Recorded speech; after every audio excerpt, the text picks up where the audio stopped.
ndeko nazali ko lancer message na ba bilombe na biso ba oyo basalaka na réseaux sociaux.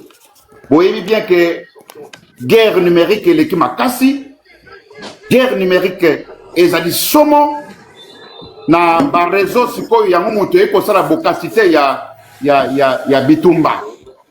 En tout cas, tozali ko organiser ba oyo nyonso balingi bazala na biso tokita na kati ya Goma, surtout batoyo basalaka bitumba na panel, batoyo basalaka bitumba na ba réseaux sociaux, ba communicateur, ba bilombe oyo babundaka na réseaux sociaux.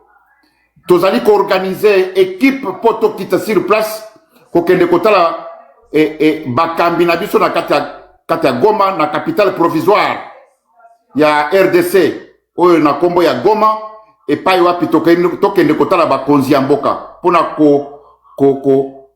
kozwa encouragement, pona kozwa bamwa mateya makambo oyo tokoki koloba te na oyo tokoki koloba te, na koma tokoki kosala bitumba combat numérique, parce que toza ko travailler en pêle-mêle, mais nazali ko organiser na ba oyo bazali babundaka na biso na ba TikTok, na ba réseaux sociaux, ba Facebook, ba YouTube, ba nini.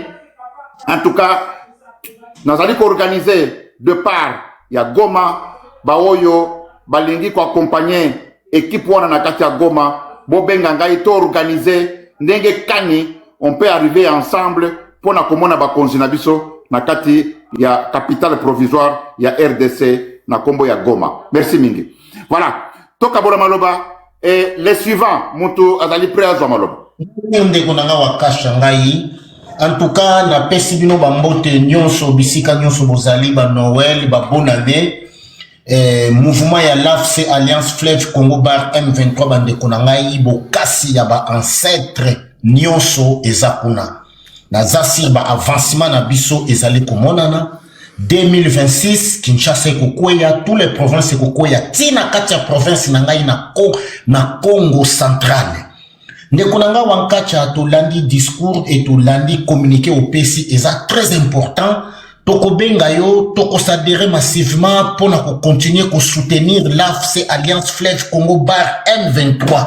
Tozana bango elongo parce que le seul mouvement oyo ezali koya pour na ko libérer peuple congolais, pour na ko tia kimia na kati ya RDC et pour na ko lakisa na mokili mobimbake les seuls mouvements ya ngoyo oyo eche kimia na tous les provinces bazoko leka oyo peuple azoko déclarer que to boyi FARDC to boyi ba konza Kinshasa vomie to zala na armée révolutionnaire bandeko na ngai meto sosola to tika kolanda ba discours oyo ya 10e riz, ya IDPS, oyo lelo bazana pouvoir, ça fait à bientôt 7 ans ou 8 ans, nini basali, tozo mona te nini bazosala. Et loko ya malunga ezate kaka ba détournement, koureza la kate, ma ezalaka te, mbongo ekiti, mais salaire ekiti te, biloko ekiti te, bande konanga yi peuple congolais azoko vivre pour le moment na galère.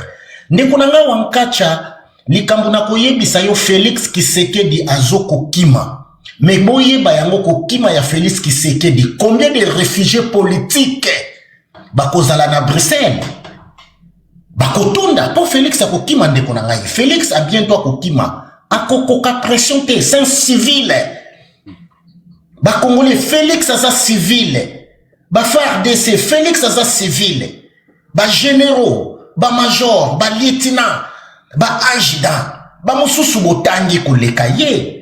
Comment un civil aya kofinga bino ba clochard bo permette ngai na koloba yango te me alobi yango?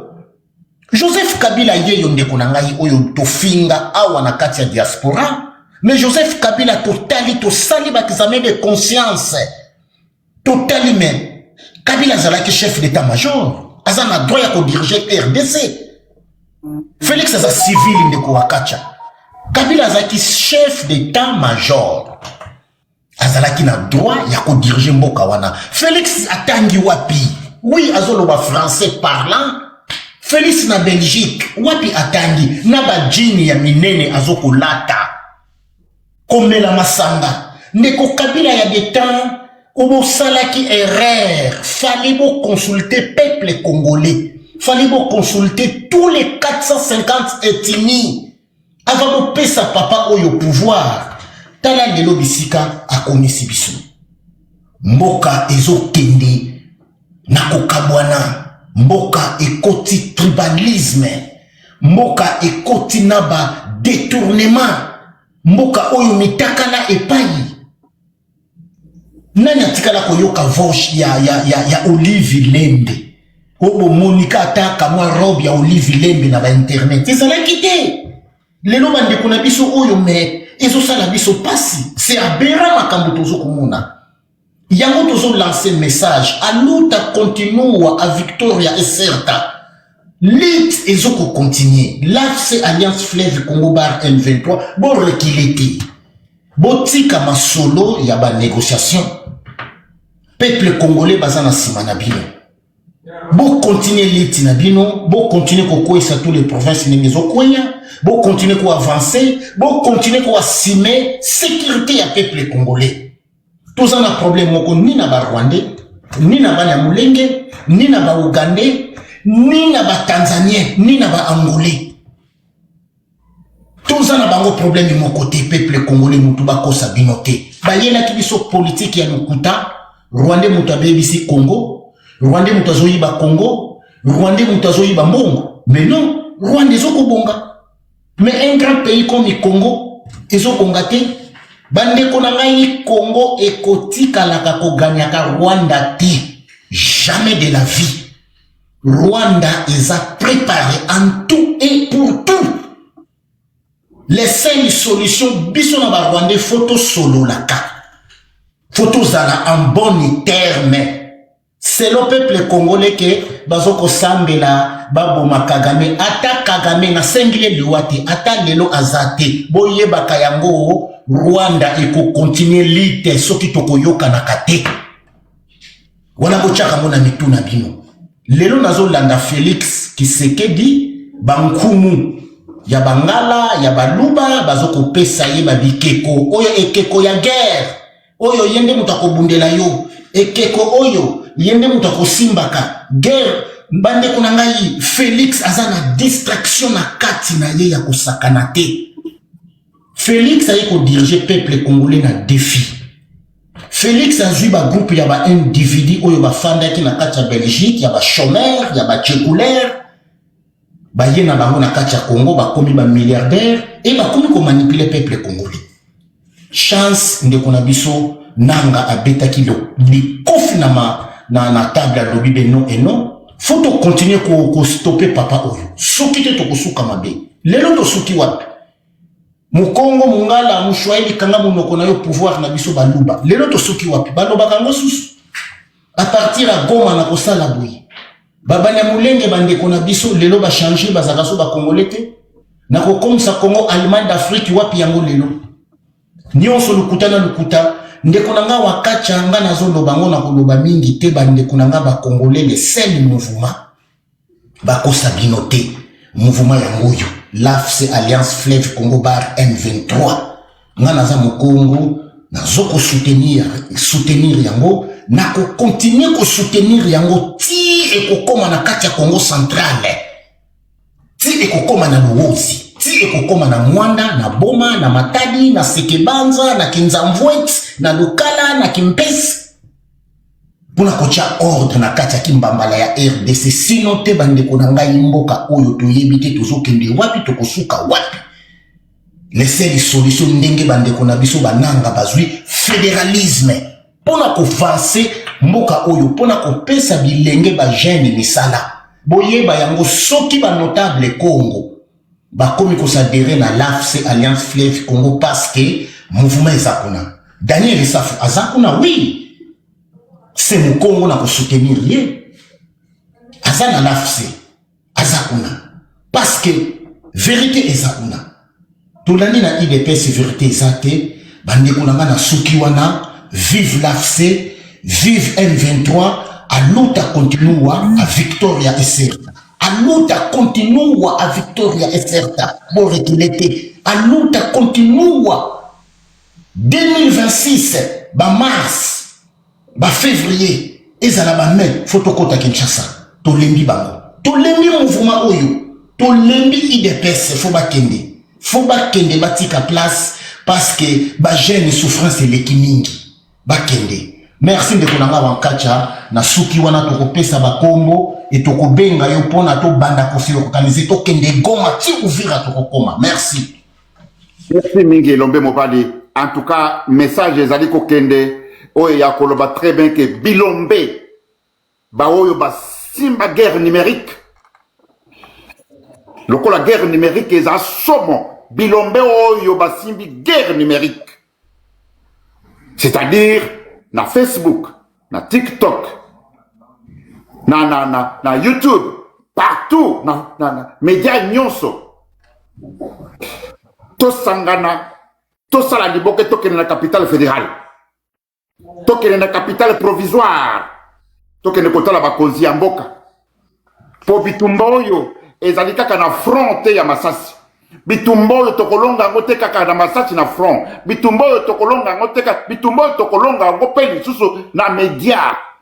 Kaka ndenge toza kobunda boyi. Parce que les lois sont koyoka États-Unis za koloba, boza koyoka bamboka ba France, banini partout. Boza koyoka nini baza koloba pour la média. Guerre ya média, guerre numérique baninga za makasi. Ya mwana poto tikala simate. Nazali ko organiser bateau nyonso bazali ba combattant numérique. Boya toke na capitale provisoire. Toke no komona bakonzi. Voilà. Wakaza, bonsoir tout le monde. Je ne vais pas traîner longtemps. D'accord. Accent Sana, Jambo. Moi, je suis juste d'abord montée pour vous souhaiter à vous, Papa Wakaza, votre travail que vous faites tous les jours, Accent Sana, Accenti.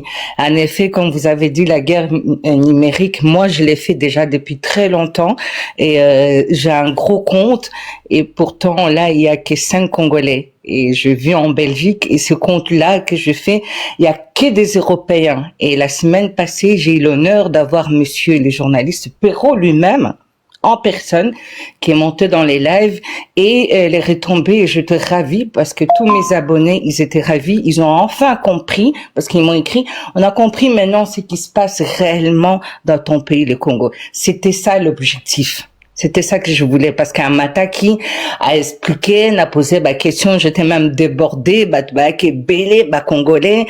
En même temps, un objectif, c'est qui, sorry, bonne nangai parce que naebi que en même temps toza na groupe nabiso à solidarité en Belgique où on lutte aussi na makambo eza kolekana na Belgique face au gouvernement. Je suppose que tout le monde s'est au courant, du moins ceux qui vivent ici en Belgique, donc on est aussi suivi.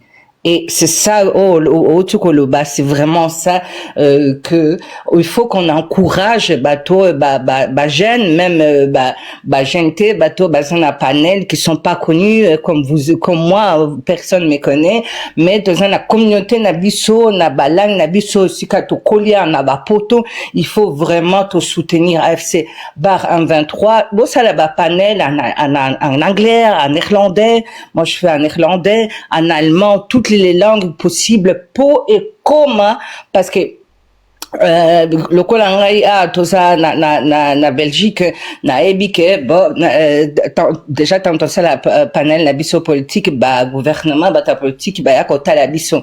Donc quand je lance quelque chose comme ça en plus avec un grand journaliste qui arrive forcément et les retombées c'était vraiment ce que je voulais. Donc ne vous inquiétez pas, nous il y a personne qui nous connaît, moi il y a personne qui me connaît, mais à ma façon j'arrive à soutenir AFC bar 123 parce que c'est un mouvement révolutionnaire.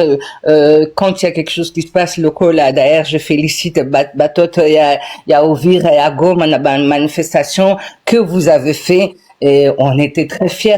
Mais on se rend compte que les Européens normaux, ils ne comprennent pas vraiment. Et quand vous avez des grands journalistes comme ça, comme ce qui s'est passé, et que les messages que je reçus, maintenant on comprend ce qui se passe réellement au Congo. C'est ça, voilà. Bah, comment le, tout comprendre. Parce que, bah, moi, on a qu'à guerre, oui, ça, bah, et puis que, au Congo, chez nous, ça va pas. Et puis, AFC Bar 23, parce qu'à chaque fois, je balance.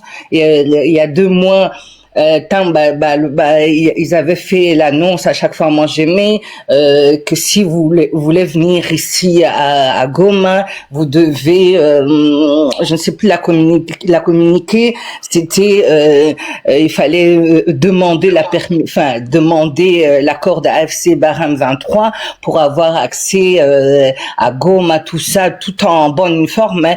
Et quand je balance ça sur mon TikTok, bah tu vas comprendre. Et l'effet d'avoir un grand journaliste comme Pero Luara, il les a tout expliqué. Et puis il y avait Papi Tamba qui était là aussi, bah tout va comprendre. Et là je te ravis parce que j'ai de retomber. Ah ça c'est comme ça. Je dis voilà, c'est comme ça chez nous. Parce que comme moi, on vous projette ces genres d'images, le cas une manifestation, et que le contraire de Félix et de son gouvernement, il vient contredire ça. Nous, on vous montre la réalité. C'est ça. Le peuple veut ça. Donc nous on est ici en Europe, on va pas mentir, vous pouvez vérifier tout. Donc en effet la guerre des numériques est très très importante. Moi comme vous avez dit, nous on les fait, on est ni venu connu, mais on les fait à notre façon parce qu'on a l'amour de notre pays. Moi personnellement parce que je soutiens AFC Barham 23 et surtout c'est grâce à lui que les peuples de Goma comme après quand monsieur Perrault ils sont descendus, je restais avec les followers, je dis, on vous voyait déjà la différence en Goma, c'est une ville très propre, sécurité. Regardez les militaires, je balançais encore les manifestations c'était à Ouvira avant-hier. Regardez les militaires comment ils étaient bien habillés. On se sent en sécurité. Moi je suis au départ, dans mon truc, je suis globe-trotter. Donc mes abonnés ils ont l'habitude que je voyage énormément. Et en tant que femme en plus seule, j'ai besoin de sentir en sécurité. Et là, je les ai dit, et c'est vrai que maintenant, je suis capable de partir à Goma maintenant, et pourtant, je suis 100% congolaise, mais je grandis ici. En plus, je suis née, et pourtant, na chop, on est comme Kisangani, na sabu, Swahili, Minasikaka, Muzuri. Mais j'ai grandi ici, j'ai cette mentalité, je voyage partout dans le monde entier. Je suis divorcée en tant que femme, mais dans mon pays, je n'ai jamais été depuis 8 ans. J'ai quitté le Congo, j'avais 8 ans et maintenant j'ai 42 ans. Mais maintenant, je suis prête de retourner au nouveau dans mon pays, à Goma, parce que je me sens en sécurité. Je vais regarder la police. Si j'ai un problème, je dis, oh, monsieur, s'il vous plaît, vous pouvez m'aider. Ben, ils vont m'aider. Et regardez comment les carrières. Et tout le monde dit oui, en effet. Donc, j'avais dit que je ne voulais pas parler longtemps. Sur moi, la parole est très importante. Je tenais juste à vous dire merci beaucoup. Et merci beaucoup à AFC Barham 23. Je le souhaite joyeux Noël, Merry Christmas. Je souhaite joyeux Noël à la population congolaise, des Nord Kivu, de partout. Moi, ma mère, elle est de Kisangani, mon père est de Fizi. Juste une chose que je vais dire, l'AFC Barham 23, bien qu'on a cru à Fizi, restez chez vous, c'est pas des gens qui sont méchants. Au contraire, regardez les autres régions là où ils passent, tout le monde est content. Même les gens ils manifestent pour qu'ils restent parce que avec eux on a la sécurité, on se sent en paix, on peut aller comme mon père il a dit quand il était à Fizi, il pouvait aller faire ses champs en sécurité, même quand tu avais des Rwandais qui étaient là, mais les gens ils vivaient en communauté, ils étaient en paix. Depuis que le gouvernement de Félix, il n'y a plus la paix. Et là, avec AFC Barham 23, on retrouve la paix. Juste un truc, papa, Wakanja, je vais vous lire quelque chose venant de journalistes d'ailleurs que monsieur Félix, il a reçu à 2 jours, ce chroniqueur-là. Il s'appelle Moubenga. Regardez ce qu'il a, je suppose que vous êtes au courant, hein, ce qu'il vient de dire. D'ailleurs, je lis ça ici. Un proche du président Félix Tshisekedi appelle à la population d'exterminer toute la population, d'exterminer les Congolais rwandophones. Vous vous rendez compte? Je ne sais pas si vous avez compris. Donc c'est leur chroniqueur là, hein, les journalistes, hein, na biso ba population congolaise, tout exterminé, ba rwandophone nyonso. Donc tout ça, par contre ça, je vais aller chercher ça, fouiller parce que j'ai vu ça sur YouTube. Je vais aller fouiller ça, trouver ça sur TikTok et le balancer sur mon compte parce que ça c'est juste inadmissible. C'est inacceptable. C'est appel à la haine. Et ça peut pas exister, ça. Merci beaucoup. Et meilleurs vœux à tous. Aksanti sana. Aksanti baba nanga. Aksanti FC bar 23. Nikunapenda mingi. I love you. Thank you so much. Merci. Bye. Nazania huko na telefone yangu unipikie simu. Si bale organisation. Parce que mambo unasema iko ya kweli. Bande kuna ngani batako kweli na dokuta ya ba Taliban. Le gouvernement Félix voilà Taliban ndiyo. Félix azali ko appuyer, azali ko instrumentaliser ba lokuta wana parce que bato ebele bazali ko kwela biliko États-Unis elobi boye. Sénateur alobi boye. Président ya États-Unis alobi boye. Tout exactement. Ça, il y a même nos gens nous bazako kwela na lokuta wana. Oui, des gens ils se retrouvent à douter. Et c'est ça qu'il faut vraiment ne pas hésiter à le projeter la vérité parce que moi comme je dis sur mon compte là c'est Ekers, je suis juste un bloc-trotteur, je voyage partout et je n'ai rien à gagner comme je dis. AFC me connaissent pas. Bon, maintenant il y en a 5, je connais les présidents maintenant d'AFC en Belgique parce qu'une fois il a vu j'avais mis la photo d'AFC derrière moi et je faisais les lives justement pour faire connaître et il m'a demandé un ami. On a ça manini? Le maître Jaguar. Oui, exactement. Oui. Voilà. Il y a que 5 Congolais qui sont, sinon le reste, c'est que des Européens. Et c'est ça le but du jeu. Accentistana, je vous laisse. Excellente soirée. Joyeux Noël à vous tous. Merci beaucoup, madame. Courage. Ça, on appelle de quoi mon équipe, les connaître en tout cas. On nous contacter, on a Simo Yango, et tout qu'on a organisé pour être fort dans les médias, pour contredire le côté des talibans. Il faut qu'on travaille en communion, il faut tout travailler ensemble. Il y a un moyen tout pour organiser des parts. Il y a des communicateurs, il y a des guerriers dans les réseaux sociaux, tout qu'il y a côté là. Ba konzina biso ba pesa biso quelques directives comment combattre le kuta ya ba taliban. En tout cas, vous avez mon numéro, madame, appelle-moi, je suis là 24 sur 24. Merci beaucoup. Accent sana baba accent. Alors, ndeko ya zali prêt à kokozwa maloba, comme ça tu continuer. Ouais, ça fait ça. Namoni maître Jaguar Azali na ebiti soka za na maloba ye mingi atika la kazo koyoka kaka na ebiti soka za na maloba. Bonjour, bonsoir, bonjour pona bino kuna. Bonjour. En tout cas, estengo ya mingi ka nengo lobinga na musala, donc naza na service de nuit de garde dans la robi malobi na tongo. Ya on a lobi na yoka ki papa wana liboso za ko loba wana moi mingi, bon ça commençait un peu à énerver les gens. Mais bon, ça va, c'est mieux le petit qui est. Donc, bazali koloba parce que côté on a panique et côté ya makasi. Ngai na ngai kana pesa message moko, je ne sais pas si c'est sûr et certain parce que nazana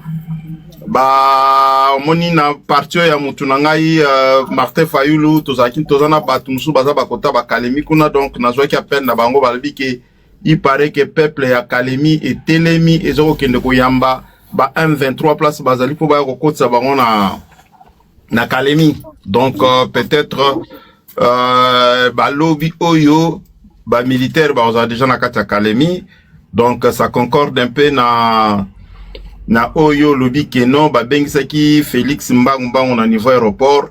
C'est pour cela que na transmettre un message et puis na vraiment ba confirmation. Bon voilà, donc na ebi que yo côté nous allez bien renseigner s'il s'agit à confirmer biso avant to banda koloba parce que le lo moyen na kota na live ezate Yango on a profité na koyoka oti na suka. Je suis là jusqu'à 7h du matin de chez nous ici.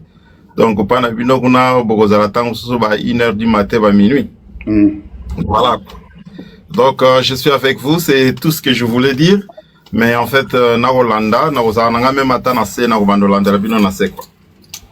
Merci mingi elombe mobali Maître Jaguar. Maître Jaguar azali représentant na biso na kati ya Belgique Mobimba. Belgique Mobimba, et ça Bruxelles était Belgique Mobimba, il y a mutuaza pour représenter Alliance Fleuve Congo M23 et Kuna. Alors, na mutunyo so alingi azali nzinga azali na Bruxelles Mobimba, asoka alingi ko contacter pour la information, je sais pas quoi, akoko contacter Maître Jaguar, yende mutu azali mokambi na biso représentant na biso na kati ya mboka ya Belgique. Merci mingi ndeko Jaguar azali na kati ya musala. Ako koloba mingi te, mais de toute façon tozali na ye elongo moyo azali mama na ouais je malobe pas na yo maman. Oui, merci. Merci. Bonsoir. Bonsoir à tous. Bonsoir à tous. Mes salutations cordiales et respectueuses au bureau. Il y a nos responsables de l'AFC M23 ARC.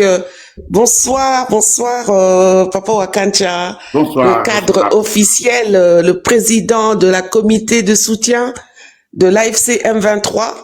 Vraiment, merci beaucoup pour la live. Voilà, en fait, Nalingagan a précisé que bonsoir Maître Jaguar. Azali, responsable de Belgique, précisément Benelux, c'est-à-dire Karandeng lobby, Vilnius, c'est ça, Pembeni à Belgique également. Il faut s'adresser à Maître Jaguar. Merci. Bonsoir panel. Bonsoir Papa Unité Puissance Sociale. Bonsoir notre responsable Jikaka Lipassa. Bonsoir maman. Bonsoir maman la Blanche. En fait, là vraiment nazo sala comme ça là à partager. Nazo sur 2 téléphones. Vraiment un message pour moi qui toko eza bongo, il faut vraiment biso diaspora, c'est-à-dire diaspora ezala na bazali banda dans na pays mususu ya Afrique boza diaspora bozonga, il faut tozonga na mabele na biso to la kisa que tozali présents, nous sommes présents sur les terrains pour na ko sale la mabele na biso, pour travailler pour notre pays et pour la dignité, retrouver la dignité de nos populations. Donc ce qui biso diaspora tozo sala ba action te et kozala bien te pour en fait communication internationale. Il faut vraiment tozala après ceux qui vous après à voyager, vraiment n'hésitez pas, hésiter te kende kozwa kozwa formation, il y a idéologie, hein.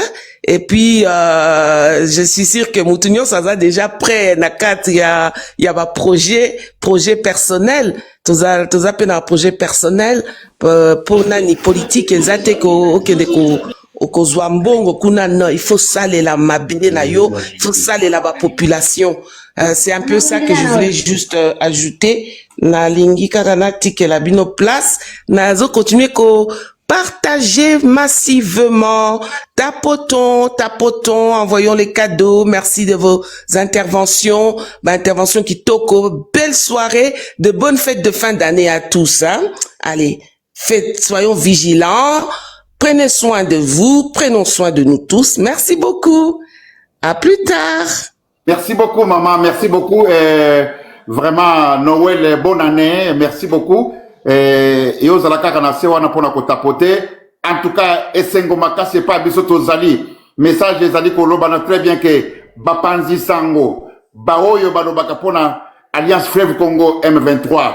Tozali go organiser des centres sur place pour na importance ya guerre numérique, importance boye ba très bien que ata bande kona biso ya Alliance Fleuve Congo mingi ba kweya kapena lokuta ya bataliban mingi bazako kweya mingi parce que il m'appelle batu mingi otoyoki bataliban balobi boye est-ce que ezali ya solo otoyoki ba communicateur ya Félix balobi boye est-ce que za solo ba mususu bazako koya na lokuta wana ba mususu bazali ko koya bande ko ngai. Alors c'est pour vous dire que guerre numérique ata présent ya France ata présent ya États-Unis ata nini bagope bazako yoka guerre numérique eza somo ezali bitumba ezali kaka. Je ne dis pas que c'est la même chose na ba oyo bazana front na masasi, mais ezali pe makasi ezali ko décourager pe ba soda ezali pe ko orienter ko désorienter na ko orienter. Donc veut dire que guerre numérique ezali makasi.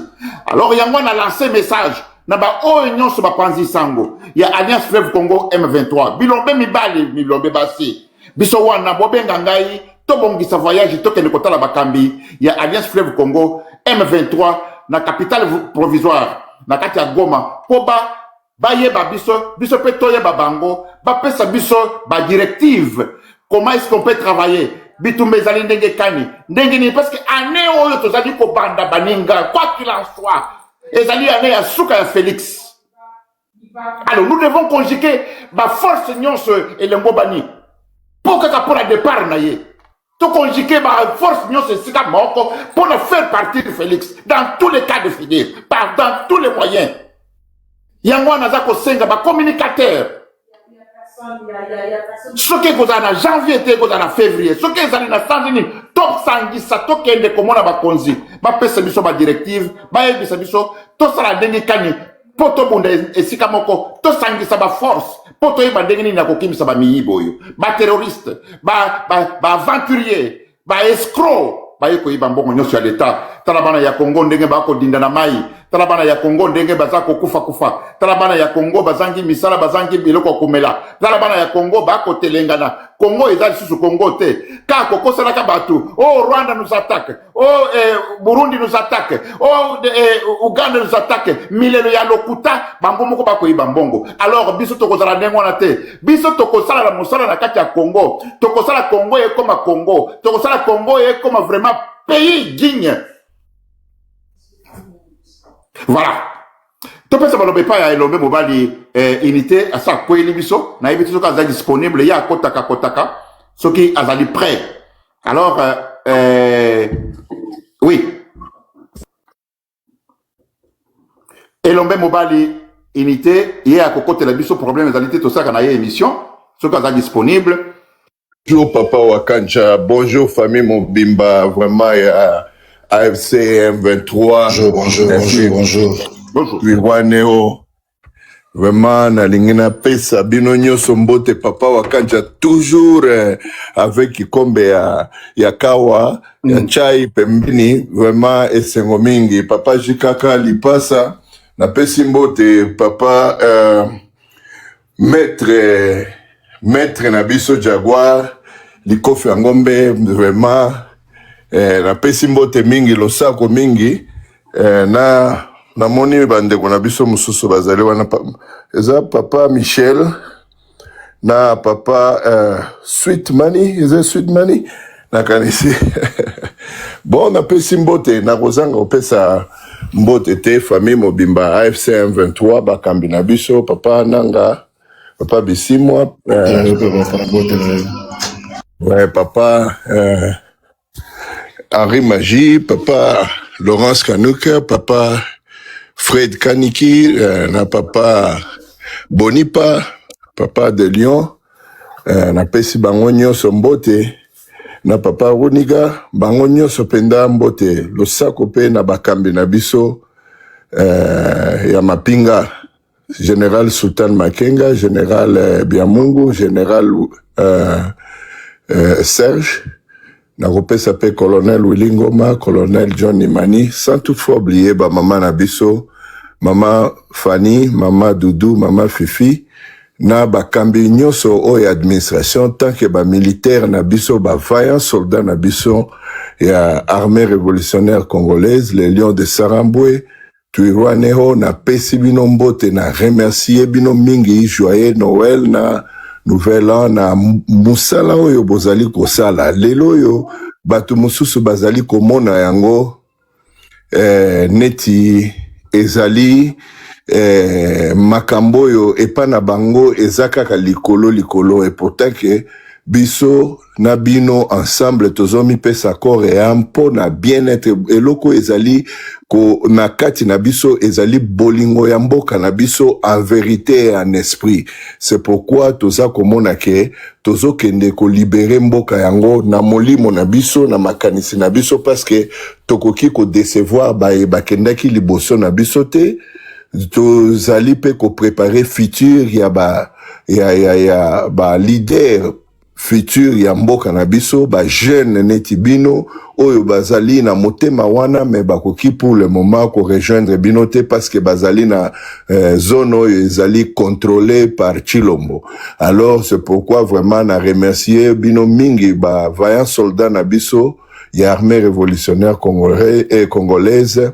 Le lion de Sarambo et Tuirane on a musala boza ko sala pona ko libérer Congo neti ba place au besoin ko libérer. Vraiment papa Wakanja makambo lobby ya ba guerre numérique ya bandeko vraiment na ko encourager bino mingi biso ba msusu peut-être pour le moment ezali un peu to éviter ceux qui to se retrouver kuna mais tozana na makambo mosusu pe tozali kolandela me tozali ensemble tozobunda kaka biso tokotika te tikino Congo wana ezala libéré tokotika te ezala ndenge nini biso tokotika te. C'est pourquoi na conseil ya kabaninga na biso bazali na FARDC oyo bazali ba wazalendo bana mboka oyo ou bien ba congolais oyo bazali kokanisa ke musala oyo ezali kosala malelo bango bakoya sima baya na mobulu baye bake bakokuta biso na nzela na bango ou bien toko neutraliser bango na ndenge ya te parce que pour le moment soko zali congolais ya solo musala oyo AFC M23 ezali kosala pour le moment soki ozali oti kozala côté na yo oti ozali pour AFC M23 te ozali pour parti à opposition non gouvernementale te mais quand même toyebi gol na biso nyoso ezali Chilombo alongwa na pouvoir nde eloko ya liboso eza kosangisa biso neti bato oyo baza kobunda pona mboka po mboka ezala nord soki Chilombo azalaka mayele mbele aorganizaki deja mboka ata na biloko ya mike oyo ezali élémentaire pona peuple mais toza komona eza na eloko moko te oyo ezali neti ba besoin élémentaire ya peuple oyo Chilombo aza kokokisa les besoins élémentaires mai moto courant molia hôpital biloko élémentaire peuple congolais aza kozanga yango. Alors il y a pas une raison oyo biso toko garder Chilombo eza na raison moko te. Alors yo soki oyebi ko ozali moto ya opposition sala bitumba na yo de façon que Chilombo akende. Chilombo n'a pas une place pour na yekotika la wana. Il y a pas quelque chose de nouveau au hier la kisibiso que les gens vit à bateau et ko changer ou bien makambo ya malamu ezo ya pona peuple congolais. Il y a rien. Alors biso nyonso nous sommes là mobilisés pour que Chilombo puisse sortir du pouvoir. Alors mutu nyonso oyo azali wana aza kozela azali wana kaka na ba fait moko discriminative tribal ou bien ya ba xénophobie tolingi Congo ya ndenge wana te lobby tolingi Congo oyo tozali biso nyonso bana ya Congo tovandi na table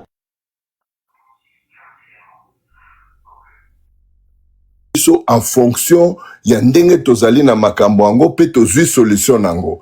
Merci beaucoup papa Wakanja makambo ebele ezali ya koloba vraiment oyo tokoloba na mokolo ya Noël tozoluka ke mbula oyo ezobanda peut-être toyebi te avant même que mbula ebanda Chilombo azala libanda ou bien mbula tozobanda biso ba congolais le 30 juin Noël prochain tozala ba congolais oyo bazali ko sepela minda eza kongenga bisika nyonso na bana oyo bazali na Fizi na bana oyo bazali na Matadi na bana oyo bazali partout mutu nyonso aza ko sepela Noël année prochaine ezala malamu.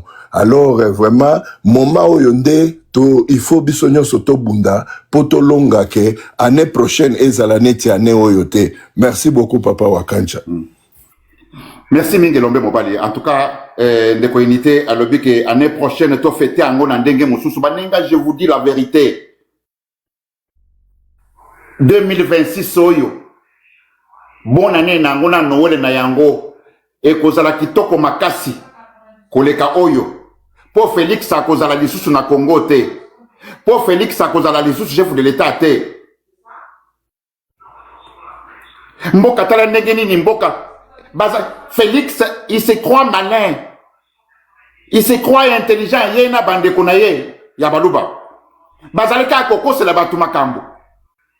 Oh Rwanda. Oh Uganda. Oh kaka. Mais bango moko musala nini basalaka.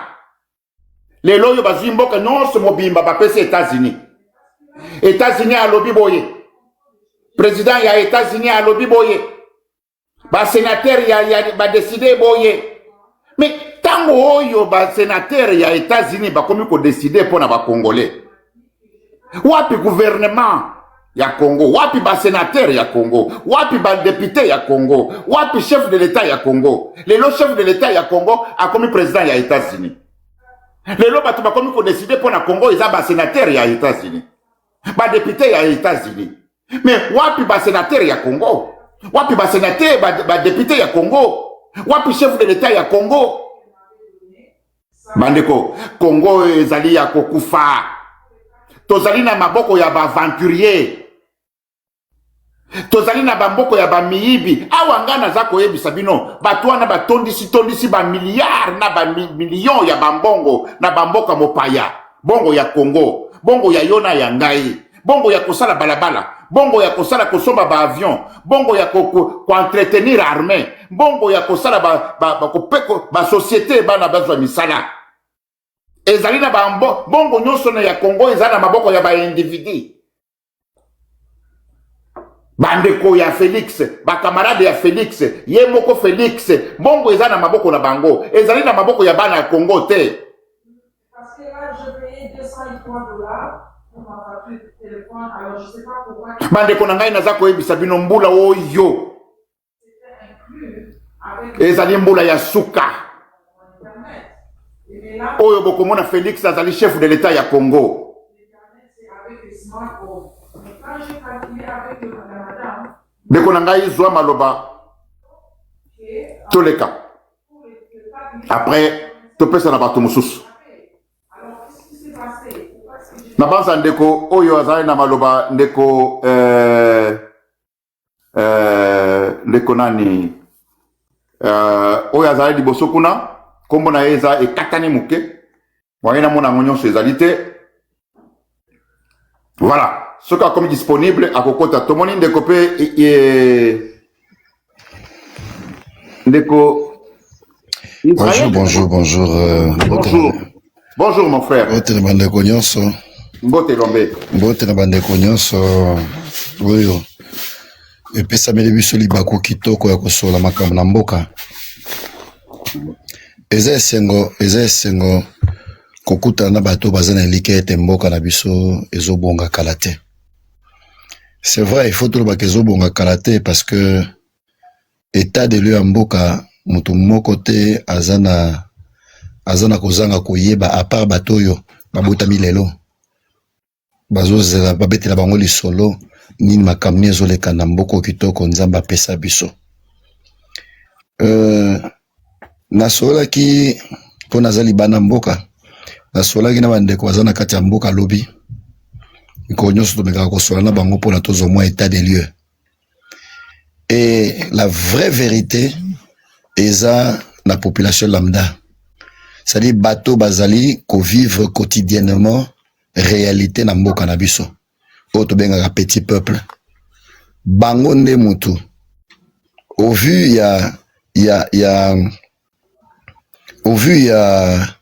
y a situation zo le kanakati na mboka. C'est vrai que ba vie est partagée. Mais il y a mutu ezali cause un peu réaliste, comme cause la réaliste dans le sens où ba enjeu oyo ezosalema sikoyo na mboka na biso nini oyo esengeli na mwana mboka asala lolenge nini mwana mboka esengeli atelema asala.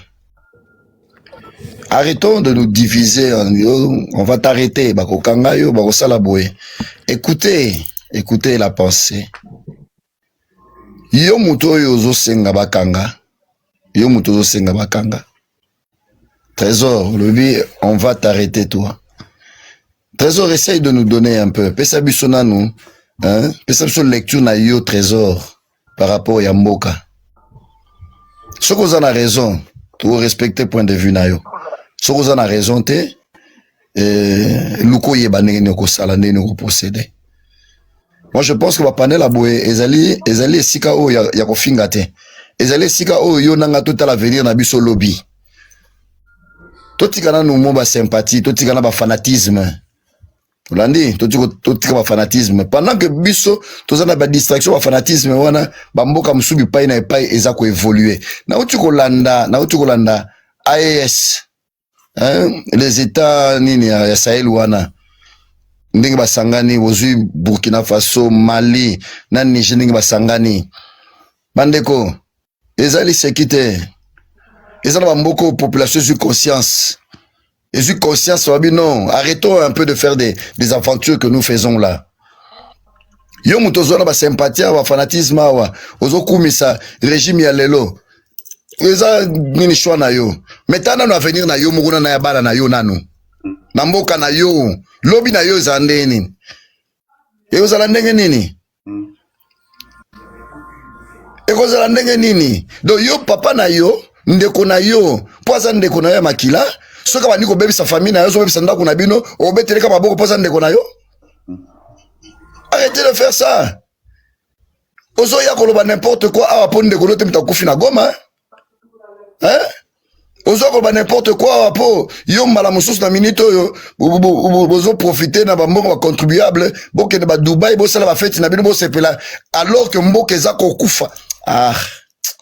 Papa pesa na ndeko maloba na ndeko mususu parce que makambo yo pesa na kozongela bino sima parce que ba makambo mususu toza nango ba vérité mususu to ko bimisa awa boye ateza ki mwana mama na ngai na kosimiso na courant na simiso na courant fani na pene po moto esengela mema biso na kimia kenena nango po na pesa maloba na ndeko mususu.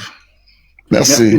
Na tokanisi toyoki ndenge émotion eleki makasi ndeko na ngai il faut ka tobundisa bato yo bazali ko comprendre te ba égoïste, c'est-à-dire que ceux qui montent ça bozuye moko kolia ye moko komela ye moko akobosa na bato mususu ba komona bwale bato yo na pasi bato yo ba konyokoma te pona ya monike ça suffit ya za pepele na famille na ye mais bande ko mususu ba kolala libanda ba mususu bazandi misala eloko ata mai ya komelezalite pona ye ça suffit parce que ya bongi ya kolia malamu na famille na ye. Non, mais nous ne sommes pas comme ça.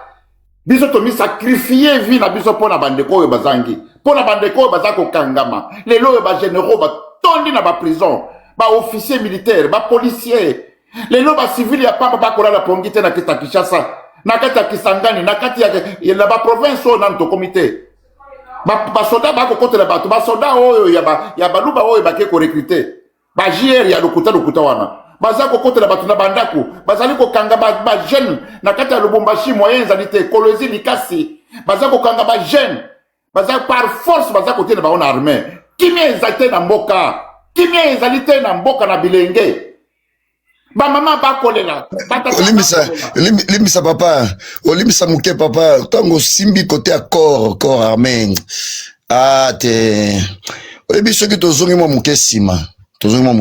On peut tout dire sur le maréchal, mais tu auras président le Kola maréchal Mobutu, paix à son âme.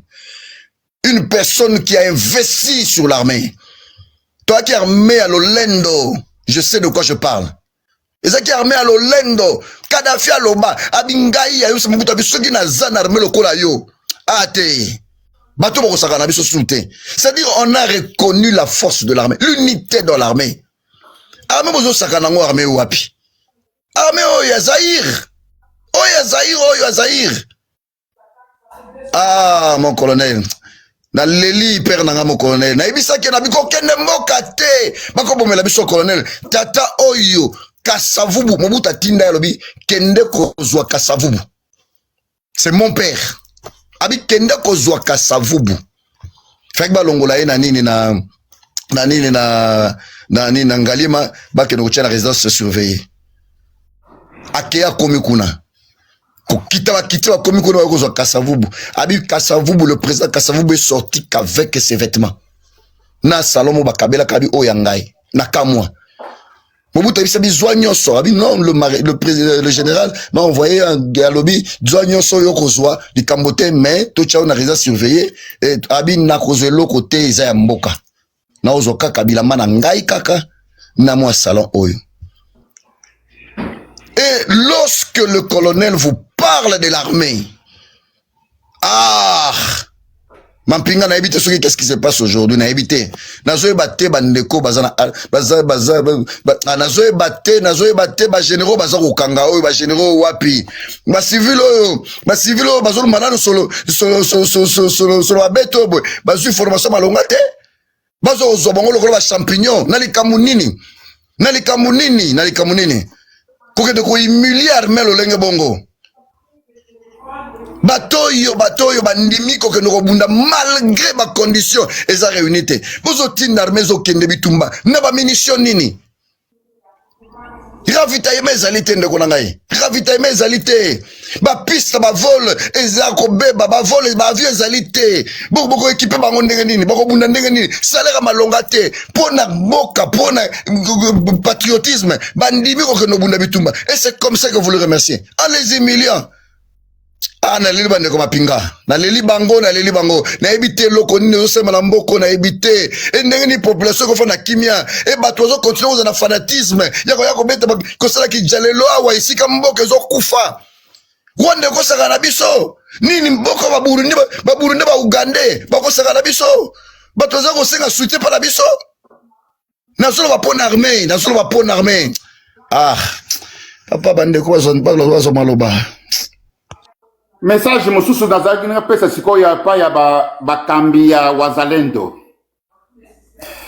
bandeko ya wazalendo botika kobomisa bana bandeko ya wazalendo botika kobomisa bana bovandaki bobomaniseki wapi botindi bilenge na bino na Bukavu bana wana nyonso botindaki na Bukavu bomoni sor na bango. Non, on ne blague pas. Ce qui monte azali na mondo ki liboso na biso a commis automatiquement adversaire. Botika kobomisa bana. Vous savez, tozali na armée moko ekoki kobunda na armée américaine. Armée o biso tozana yango. Botika kobomisa bana. Bobimisi bana mokolo ya je crois que c'était semaine passée. Bazali wapi bana wana? Bozali wapi bana wana bino bobimisaki? Bozo kobimisa bana bazangi ata bazali ata na 50 masasité. Boza kobimisa bana bazali ata na 100 masasité. Comment bateau yo bazali na base arrière te? Comment bateau yo bazangi 100 masasi? Bakoki ko telema na armée professionnelle. Oyo ezali na ba arme nyonso sophistiquée. Armée oyo ekimisi ba Burundi, armée oyo ekimisi ba mercenaires, armée oyo ekimisi armée ya Afrique du Sud, armée oyo ekimisi ba Tanzanien, ba Kenya, ekimisi ba armée nyonso. Boza kotinda bana oyo ba simbi bazali ata na 50 masasité. Botika kobomisa bana. Botika kobomisa bana. Ça, on vous l'a dit. Botika kobomisa bana. Bitumboyo, bokolonga yango te. Voilà. Topesa maloba na moni maman Victoire. À côté libiso. Na banza. Azali pe na moi maloba ya koloba. Maman Victoire, bonne année Noël et pas na yo. Oui, merci papa pour la parole. Merci beaucoup. Joyeuse fête de Noël. Na yo na libota mobimba. Vraiment papa, merci beaucoup pour na musala kitoko to sala vraiment oyo sala toujours oyo batonyo so ba comprendre ba ko comprendre AFC M23 ba ko comprendre révolution zalini ni vraiment na musala kitoko oyo sali bon la plupart au moins 80% ba congolais o ba zo boya ko comprendre les ba taliban ba zali ko boya mais ba yebi ke zalini ni message etamboli ba so ba comprendre zalini makamunyo zaka na tamboka na biso batonyo so ba comprendre le ko so ko expliquer en tout cas musala kitoko oyo sali vraiment nzamba batela ya pesa sous force apesa sous sagesse na musala kitoko sali et puis na ba kondina biso sous bazana bazana na goma vraiment nzamba batela bango sous apesa sous force na musala bako sala ndenge bako kamba musala biso na ba militaire na biso ba o bazana kati ya terrain bako bunda vraiment nzamba pesa sous makasi na ba dekonyo soana bata toujours na force pour la libération à Congo. Vraiment na papa biso na panel papa maître Jaguar vraiment mbote mingi papa inité na ba mama miso mususu bazali na zomo na madame te ba komo mususu vraiment merci beaucoup papa.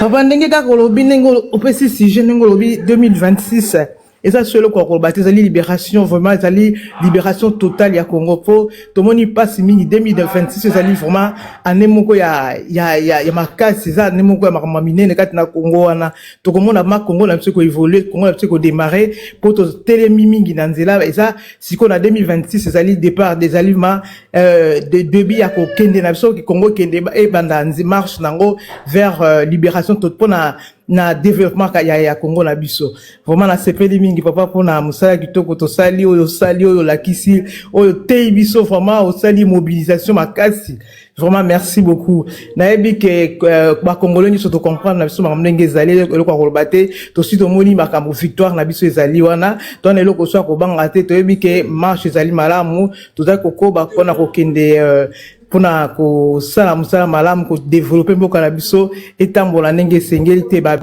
nyonso bato zali so bazali ba incompétent bato bazali ko bebisa mboka wana ete balongwa na nzela po batika bato mayele ba sala musala pona développement mboka na biso.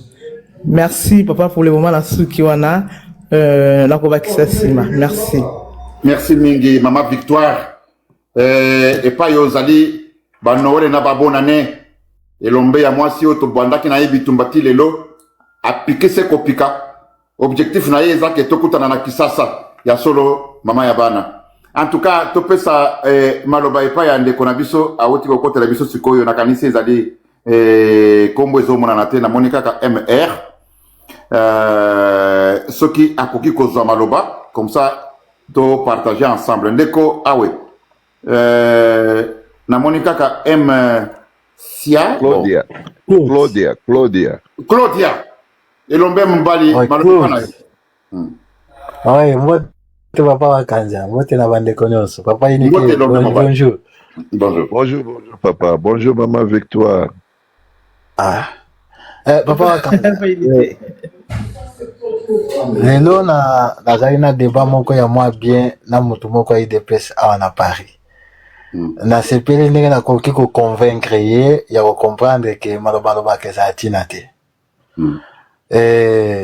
ezalaki boye ndeko wana bandaki na kosala débat na ser na ngai o barebele bazoboma nanga azoboma bakongole sera ya bengi ngai na longwe na komi wana ntango na komi na bandi koexplike réalité na laksi etozela nano ya liboso rebele po azwa munduki akota na zamba ifo azala finance mutu moko ifo apesa ye mbongo po asomba minduki asomba bilamba asomba biloko ya kolia mutu asombela M23 minduki apesaka M23 bilamba eza Félix Tshisekedi abenga bango na Kinshasa apesi bango 1 million ya mibale bitume bandaki na Goma te bitume bandaki na Bukavu te bitume bandaki na Bunagana tant que na Bunagana tulasa Tshisekedi ke bo négocier Tshisekedi alobaki ke baza ba pantin akoso na bango te bazati na te ye dialogue na bango ezate toleki ya misato yo lobi ke nanga nde mutu azoma ba congolais mais mutu aliboso bomi batu na Goma ezaki nanga te ezaki ba M23 te eza nani Tshisekedi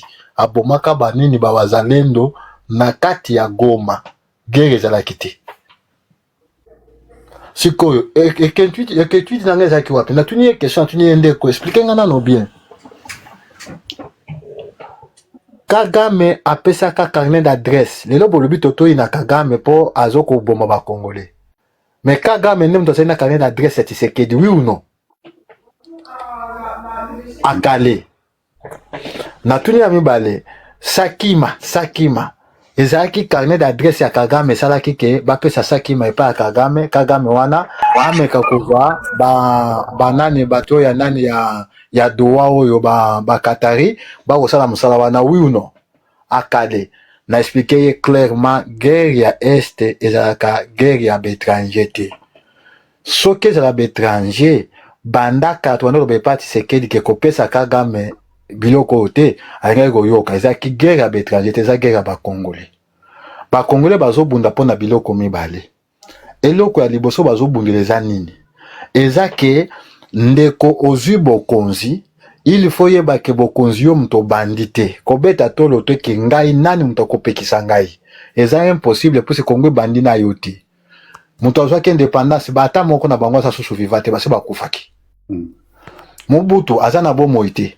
Mzee Laurent Désiré Kabila aza na bomoi te Joseph Kabila azwi bokonzi na âge wana ya 29 ans akambi mboka yango pendant 18 ans azwi atiki yango aza vivant Tshisekedi alingaki kokopier comportement oyo Kabila salaki mais ya beti tolo nani mutu akopekisa ngai na changer constitution donc comme il a dit en réalité toza komona eloko mosusu eko empêcher congolais te ya koapuye AFC M23 eloko ko empêcher za susu te puisque eza noir sur blanc que Tshisekedi yemoko azalaki kopesa appui na ye na Rwanda et lelo tomoni ke base en arrière ya M23 en dehors ya Rwanda ya lobelaka mais Uganda aza base en arrière principale ya M23 puisque Bunagana ezalaka na Uganda ezalaka na Rwanda te et puis